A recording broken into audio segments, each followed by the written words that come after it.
भाभी खाना लगाओ, भूख बहुत जोर लगी। अच्छा सिखा दिया। अरे भाभी कितना समय लगी अबे?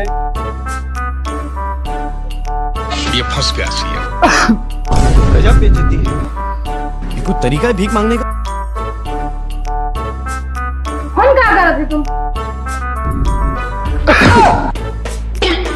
खाना खा लो। दर्द और कहाँ है? दवाई करा लो। एक टाइम खाते रही हो, अब खाना खा लो तो चटकते रही हो। धुआं कहाँ देख रहे हो? खाना चाहो? हम मालूम है तेरे बाप को मत सिखा। चीटिंग करता है तू। अरे लई हो। चीटिंग करता है तू। अरे यार गिरा आदमी गिरा पड़ा। अगर हम करें तो करें क्या, बोले तो बोले क्या। अरे यार ये मैं मोदी साहब से गुजारिश करता हूँ।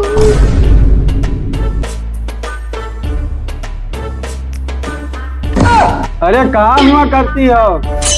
तुम्हारा खांसी मौत को छू के अब कहाँ चले गए?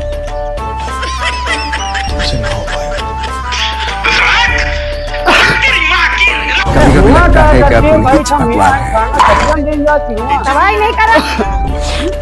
अरे यार आदमी को था कि ऐसे ही खाना खा लिया। तो साला ये दुख क्या खत्म नहीं होता बे? I am sorry. अरे यार तोबा सारा मूड खराब कर जी, दवाई नहीं करा सकते हो। दवाई करा सकते। अरे लई हो खाना। रहा नहीं जाता, तड़प ही ऐसी है। समझ रहे हो? तुम्हारा खांसी और बहुत भाई साहब कुछ ज्यादा नहीं हो गया?